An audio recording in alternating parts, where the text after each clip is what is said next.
31 de desembre significa que és el dia de Sant Silvestre. Les curses de l'últim dia de l'any s'han repartit per tot Catalunya. De seguida en veurem unes quantes i comencem el repàs per la de Barcelona, la cursa dels nassos, que s'ha celebrat aquesta tarda. I ho ha fet primer de tot amb la cursa de 5 quilòmetres per als corredors d'elit.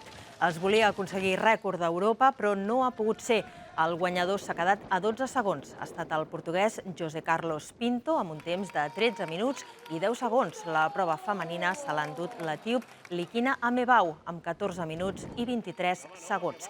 El rècord que sí que s'ha aconseguit ha estat el de participació a la cursa popular, amb més de 13.500 inscrits en els 10 quilòmetres.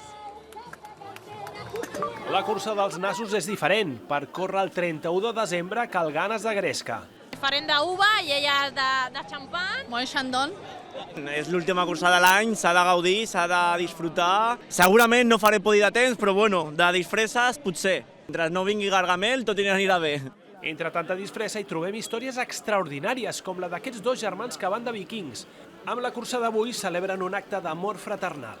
Bueno, jo vaig agafar leucèmia fa 5 anys, 6, i el meu germà em va donar la mèdula. I aquest any, el gener passat, el Jordi el va posar molt malalt i van dir que si aconsegueix sortir anirem a córrer junts i per això venim. I per celebrar-ho vestits de vikings o què? Senyor, per lluitar com els vikingos. Milers d'històries que es fonen en una cursa que ha crescut moltíssim.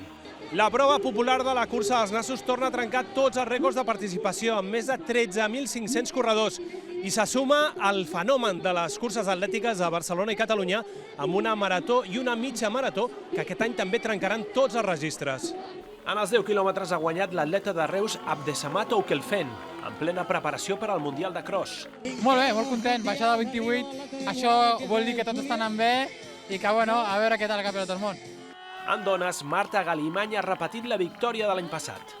Fa molts anys que vinc aquí a celebrar el cap d'any i bueno, si és amb resultats com el d'avui, doncs què millor, no? Estic molt contenta de com m'he trobat, sempre de l'ambient que es viu aquí i és una passada. Ràpids o lents, joves o dinosaures, tothom té lloc en aquesta cursa.